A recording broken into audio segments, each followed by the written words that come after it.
Dore ndaza vuba, nzanye ingororano, ngororere umuntu wese ibihwanye n'ibyo yakoze. Ndaza vuba, Dore ndaza vuba, nzanye ingororano, ngororere umuntu wese ibihwanye n'ibyo yakoze.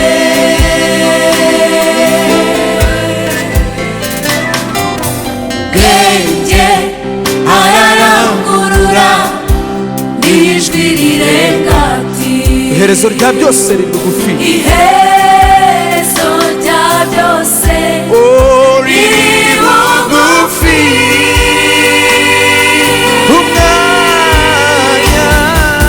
Umwanya wo gukora n'uyu, kuko ugiye kwira. Igihe umwana w'umuntu atakibashije gukora. bwenge ararangurura n'ijwi rirenga. Bwenge ararangurura n'ijwi rirenga ati, iherezo rya byose riri bugufi. iherezo rya byose riri bugufi.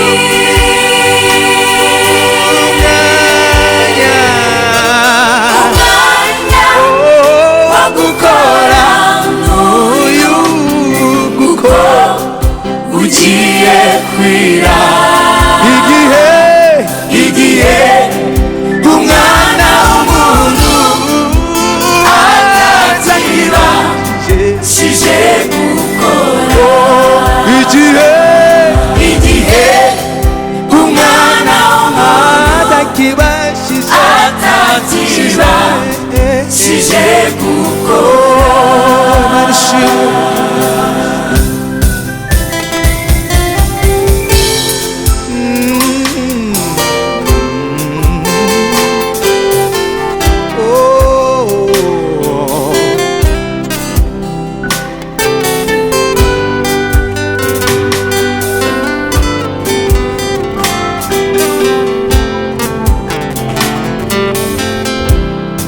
mugenzi we,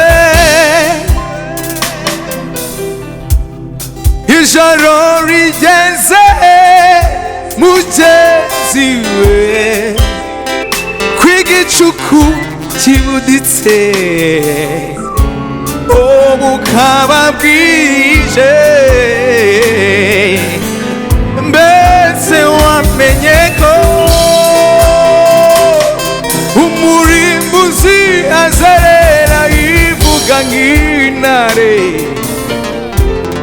Uwo ashaka uwo ayongobereza ubugingo. Mugenzi we, ijoro rigeze mugenzi we, kw'igicuku kibuditse bukaba bwije. Mbese wamenye ko umurimbuzi azerera ivuga nk'intare? Ashaka ayongobereza ubugingo.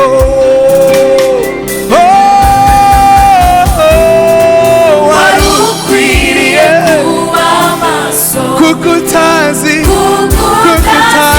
igihe umushura azazira agata ubugingo bwawe muri rwa rwobo.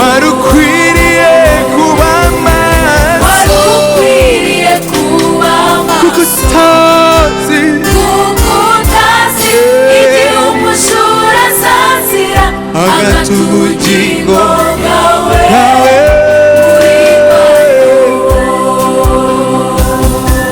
wari ukwiye kuba maso kuko utazi igihe umujura nsazira agata ubugingo bwawe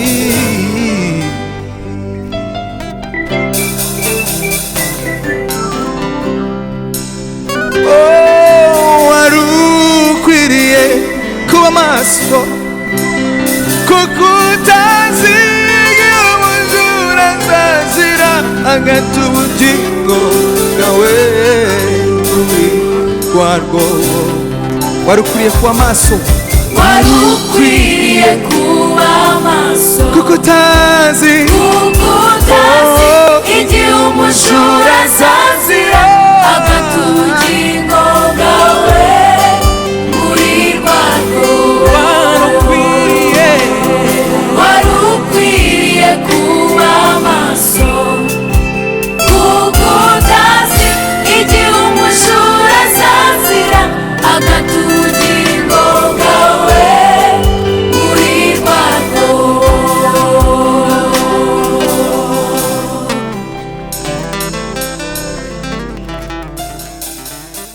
Murakoze cyane.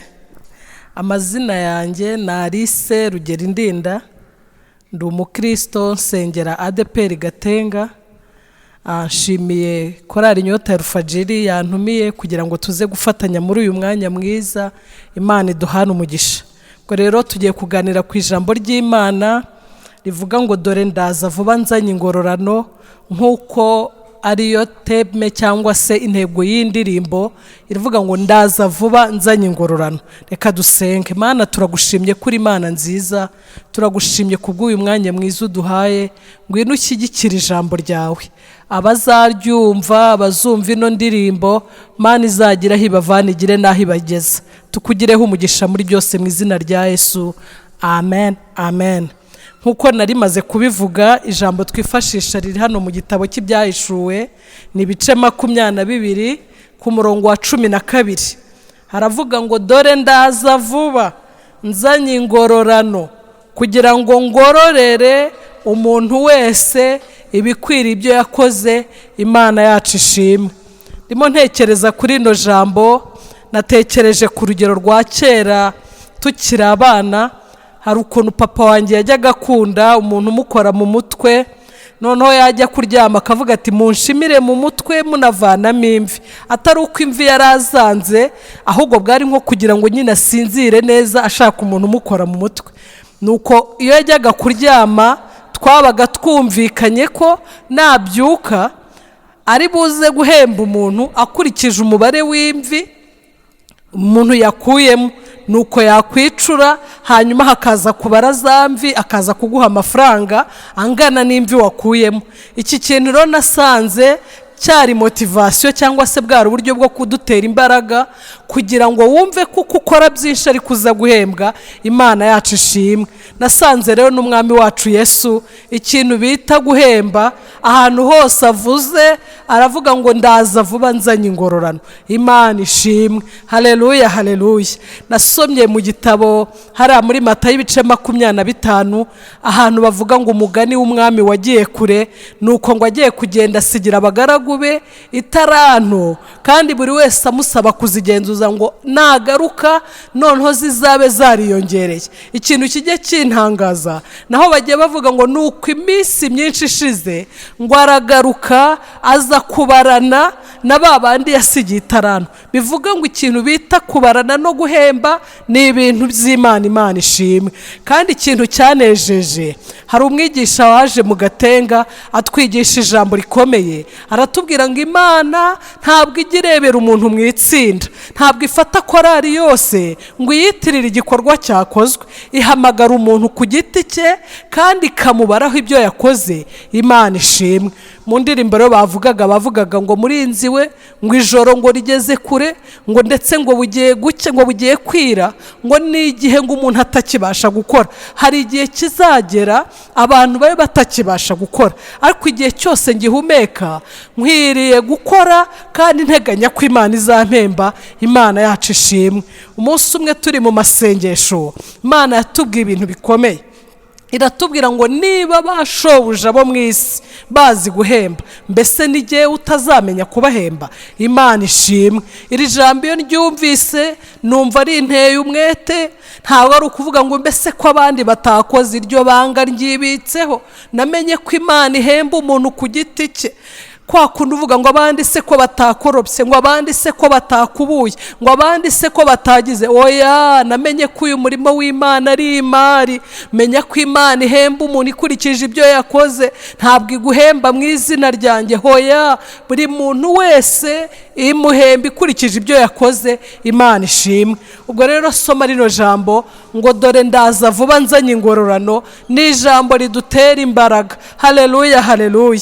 Noneho kuko ntazi iminsi isigaje gukora, wasanga ari umunsi umwe cyangwa iminsi ibiri. Ubundi yaba wari uzi igihe usigaje ukamenya ko uzakora imyaka myinshi, wenda wakwirondereza. Ariko buri wese afite igihe kitazwi cyo gukora, kandi agasabwa kubwirwa ngo kora vuba ugifite umwete, kuko hari igihe ejo waba utagishobora gukora.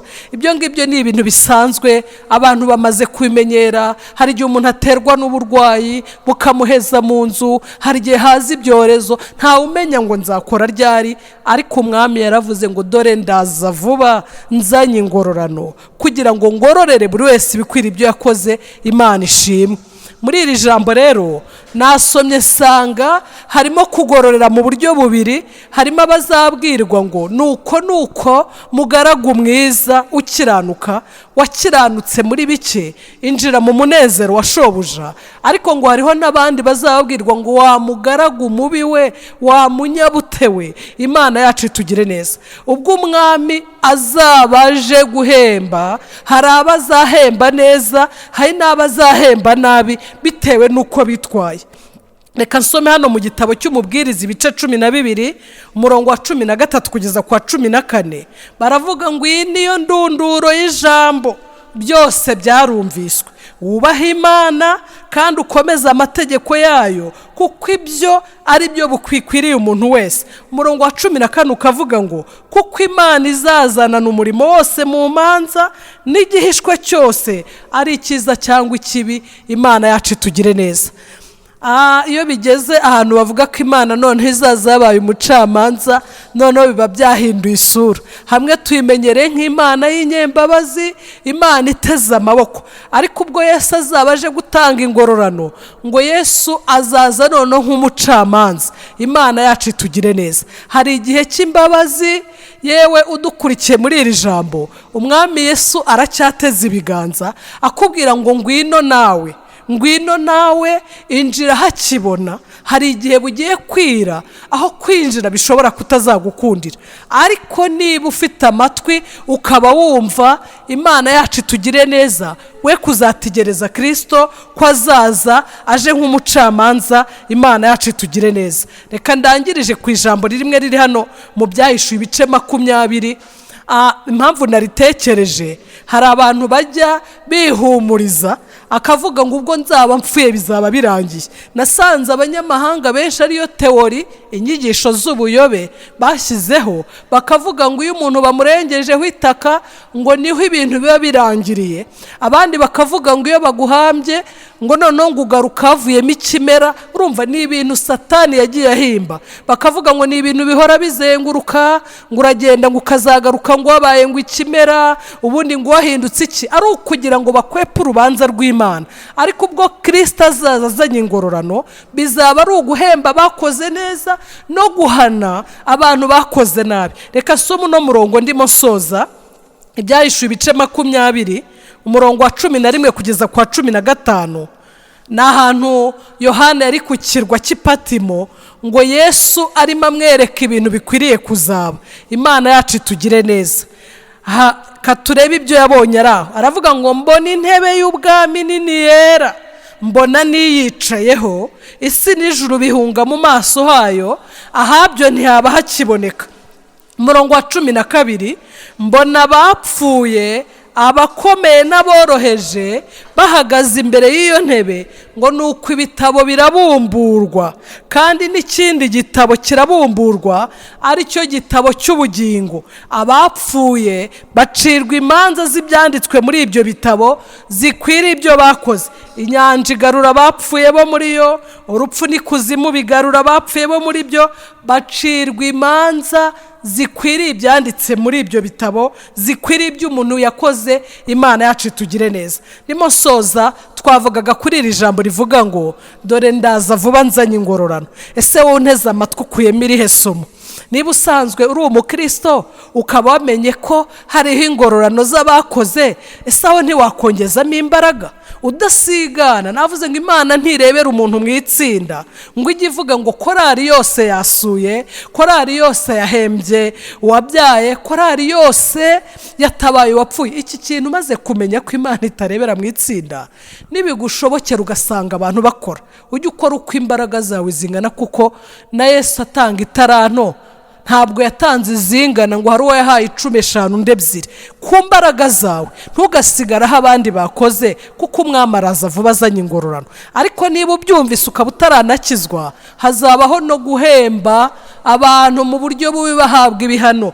Ngo mbona abapfuye, abakomeye n'aboroheje, ngo bahagaze imbere ya ntebe, ngo ni abakomeye n'aboroheje. Ngo inyanja igarura abantu, ngo n'upfu n'ikuzimu baragarura, ntawe uzasigara atagarutse. Kandi bose ngo mbona bahagaze imbere y'intebe y'Imana, ngo ibitabo birabumburwa. Imana ishimwe. Barambwiye ngo hari igitabo cy'ubugingo, ngo ariko hakabaho n'igitabo cy'imirimo. Gusa ntiwakwandikwa mu gitabo cy'imirimo, mu gitabo cy'ubugingo utarimo. Urabanza ukiyandikisha, ugahinduka umwana w'Imana. Warangiza wajya uha umuntu amazi kuko ari umuntu w'Imana, hakandikwa ngo yatanze amazi. Waha umuntu umwenda wo kwambara kubera yuko ufite imyenda myinshi yuzuye garderobe n'ahandi, Imana ikavivura ngo yamwambitse. Imana iduhana umugisha. Reka dusoze dusenga, ariko iri jambo Imana ndabizi rariherekeza kandi rizagira umusaruro, kuko n'Imana yaryandikishije. Urakoze ko re wandikishije Bibiliya mwami, kandi ahanga akaba ariho tuvuganira. Herekeza ijambo ryawe, urishye imbaraga nk'izo risanganywe, kandi ndabizi ko rizagira umusaruro. Urakoze kuri Imana nziza, ntaba ari twega bari ushyirwa hejuru mu izina rya Yesu Kristo. Urakoze. Amen, amen. Wasiwe ukiremwa wari mwiza, ariko dore turahuzagurika, turahangayitse, ntituzahutuganisha ahazaza hawe. Nahima wasiwe ukiremwa wari mwiza, ariko dore turahuzagurika, turahangayitse, ntituzahutuganisha ahazaza hawe. N'Imana ihawe wasiwe, wasiwe ukiremwa wari mwiza, ariko urahuzagurika, turahangayitse, ntituzahutuganisha ahazaza we. n'Imana ihazi Nahima wasiwe, ukiremwa wari mwiza, ariko turahangayitse, ntituzahutuganisha ahazaza we. Nahima turahangayitse, ntituzahutuganisha ahazaza